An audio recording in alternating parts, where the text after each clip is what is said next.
하나님 말씀 열왕기상 6장 1절에서 13절, 구약성경 520페이지입니다.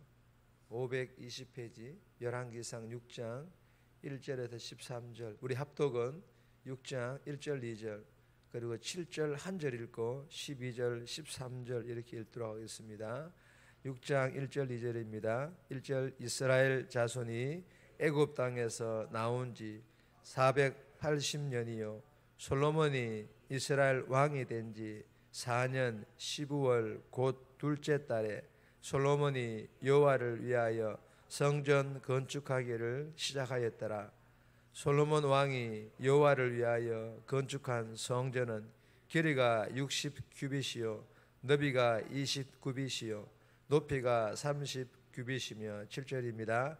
이 성전은 건축할 때에 돌을 그 뜨는 곳에서 다듬고 가져다가 건축하였으므로 건축하는 동안에 성전 속에서는 방망이나 도끼나 모든 철 연장 소리가 들리지 아니하였으며 12절입니다. 내가 지금 이 성전을 건축하니 내가 만일 내 법도를 따르며 내 율례를 행하면 내 모든 계명을 지켜 그대로 행하면 내가 내 아버지 다윗에게 한 말을 내게 확실히 이룰 것이요 내가 또한 이스라엘 자손 가운데에 거하며 내 백성 이스라엘을 버리지 아니하리라 하셨더라. 아멘. 오늘 본문의 제목은 성전 건축을 시작하다. 성전 건축을 시작하다. 오늘 본문은 솔로몬이 왕으로 즉위한 지 4년, 이스라엘 백성들이 출애굽을 한 지 480년 되는 해에 성전 건축이 시작됩니다. 그리고 하나님께서는 건축한 성전을 통해 하나님과 함께하는 복을 누리려면 하나님의 말씀에 순종해야 할 것을 말씀하시는 그런 내용의 본문입니다. 오늘 이 본문을 통하여 우리에게 주시는 첫 번째 교훈입니다. 예배는 구원받은 성도의 당연한 의무.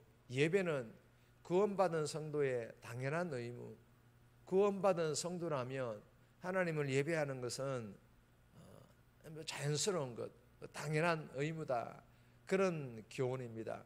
1절 말씀 보시면 이스라엘 자손이 애굽 땅에서 나온 지 480년이요 솔로몬이 이스라엘 왕이 된 지 4년 12월 곧 둘째 달에 솔로몬이 여호와를 위하여 성전 건축하기를 시작하였더라.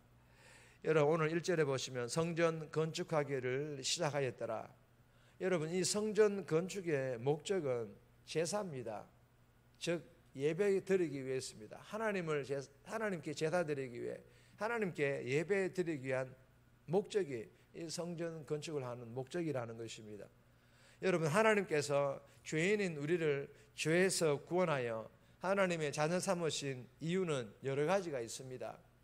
그 중에서도 중요한 이유 한 가지를 꼽으라면 바로 하나님께 예배드리며 하나님과 영적인 교제를 갖는 것이며 하나님과 친밀한 관계를 맺기 위해서라는 것입니다. 그리고 하나님께서는 그 장소를 구약에서는 성전으로 정하셔서 임하셨고 그리고 신약에서는 교회로 정하셔서 그곳에 임하셨던 것입니다. 여러분 본문을 보면 성전 건축이 출애굽한 지 480년 만에 시작되었다라고 기록을 하며 성전 건축을 출애굽 사건과 연결시키고 있습니다. 무엇을 의미합니까? 여러분 이 출애굽의 영적인 의미가 무엇입니까? 구원입니다. 즉 성전은 구원과 연결되어 있으며 구원받은 자들이 성전에서 하나님께 예배드리는 것과 연결되어 있다는 것입니다. 즉 성전은 출애굽의 목적이자 완성이며 이 말은 구원받은 자들이 결국 모이는 곳은 이 땅에서는 성전 즉 교회이며 최종 목적지는 천상의 교회를 의미하는 천국이라는 것입니다. 여러분 천상교회에서 성도들이 할 일이 무엇일까요? 하나님을 예배드리는 것밖에 없습니다. 사랑하는 여러분 우리가 이 교훈을 우리에게 적용을 한다면 하나님께서 구약시대의 성전을 건축하시고 신약시대의 예수 그리스도의 피값으로 교회를 건축하셔서 구원받은 하나님 믿는 백성들이 그곳에 함께 모여 예배드리는 것이 당연한 영적인 의무이며, 그리고 마음껏 예배드리며, 그리고 마음껏 은혜 받게 하신 줄 믿으시고, 우리가 섬기는 교회 드리는 예배의 자리를 사모함으로 나와서 하나님께 마음껏 영광 돌리며 예비해 놓은 은혜 충만 받는 그런 복된 성도가 다 되시기를 주님의 이름으로 축복합니다. 두 번째 주시는 교훈입니다. 순종은 구원받은 성도의 당연한 의무. 순종은 구원받은 성도의 당연한 의무라는 것입니다. 예배와 마찬가지로 이 순종도 구원받은 성도의 당연한 의무임을 우리에게 교훈합니다. 11절에서 13절까지인데 12절 말씀 보시면, 내가 지금 이 성전을 건축하니 내가 만일 내 법도를 따르며 내 율례를 행하며 내 모든 계명을 지켜 그대로 행하면 내가 내 아버지 다윗에게 한 말을 내게 확실히 이룰 것이요. 여러분, 오늘 이 말씀에서 내 법도를, 내 율례를, 내 모든 계명을 그대로 행하면 무슨 말입니까? 즉 순종하면 다윗에게 약속한 것 다 이루어 주시겠다, 그 말씀을 하고 있는 것입니다. 여러분, 하나님께서 구원받은 자신의 자녀들에게 바라시는 것은 순종인데 하나님의 말씀대로의 순종입니다. 그래서 하나님께서는 성전 건축을 시작한 솔로몬에게도 하나님 말씀대로 순종하면 아버지 다윗에게 약속한 것 다 이루어 주시겠다라고 말씀을 하시는데, 그 약속이 무엇입니까? 오늘 본문 13절 말씀입니다. 내가 또한 이스라엘 자손 가운데 거하며 내 백성 이스라엘을 버리지 아니하리라 하셨더라. 한마디로 하나님께서 떠나지 않겠다, 함께 영원토록 동행하겠다라는 것입니다. 또 다른 의미는 말씀대로 순종하면 성전이 하나님의 처소가 되어 하나님을 만나지만, 말씀대로 순종하지 않으면 성전이 있더라도 하나님께서 거하시지 않는 빈 처소가 된다라는 것입니다. 여러분, 하나님 말씀대로 순종 없는 하나님과의 동행은 없습니다. 순종, 즉 행함이 없는 믿음은 하나님 없는 죽은 믿음이라는 것입니다. 주신 교훈을 마음판에 잘 새겨서 오늘도 이 새벽에 주신 교훈대로 삶에서 순종하는 구원받은 성도의 당연한 영적인 의무인 말씀대로 순종하는 삶을 통해서 하나님께 영광 돌리는 그런 복된 삶, 저와 여러분들이 살아갈 수 있기를 주님의 이름으로 축복합니다. 세 번째 주시는 교훈입니다. 하나님의 설계도대로 건축하라. 하나님의 설계도대로 건축하라라는 교훈인데, 우리에게 적용을 하면 우리의 인생을 설계하신 그 하나님의 인생 설계도대로 우리 인생도 살아가라라는 그런 교훈이겠죠. 2절에서 10절까지인데 2절 말씀 보시면, 솔로몬 왕이 여호와를 위하여 건축한 성전은 길이가 60규빗이요 너비가 20규빗이요 높이가 30규빗이며. 여러분, 이 말씀은 하나님께서 설계하신 그 설계도대로 성전을 건축하라라는 그런 교훈입니다. 즉 하나님을 위한 일은 하나님의 말씀대로 하나님께 어울리는 방식으로 순종하라, 그런 교훈입니다. 여러분, 이 성전 건축은 석재 공사부터 시작합니다.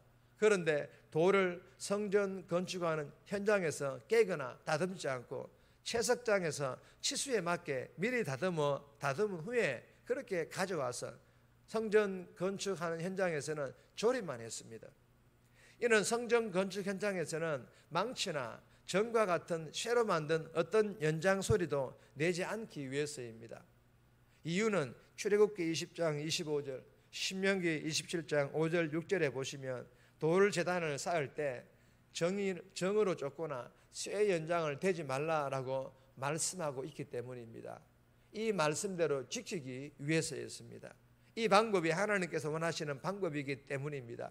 이 또한 하나님의 설계도 안에 다 기록이 되어 있습니다. 다소 이해가 되지 않지만, 그러나 성전 건축은 세상의 건물을 짓는 것과는 그 의미와 목적이 다르기 때문에 실용성보다는 거룩함이 먼저입니다. 효율성보다는 순종, 즉 하나님 말씀대로 하나님의 설계도대로 순종하는 것이 먼저라는 것입니다. 주신 교훈대로 오늘 하루도 때로는 이해가 되지 않는 하나님의 그 설계도, 즉 하나님의 말씀임에도 우리가 믿음으로 순종하는 그런 복된 삶, 저와 여러분들이 살아갈 수 있기를 주님의 이름으로 축복합니다. 정리합니다. 섬기는 교회 드리는 예배의 자리에 나와 하나님께 마음껏 영광 돌리며 은혜 충만 받게 해달라고, 구원받은 성도의 당연한 영적인 의무인 말씀대로 순종하는 삶 살아가고, 때로는 이해되지 않는 말씀임에도 믿음으로 순종하는 삶 살아가게 해달라고 이 새벽에 기도하며 오늘 하루도 살아갈 수 있기를 주님의 이름으로 부탁드립니다.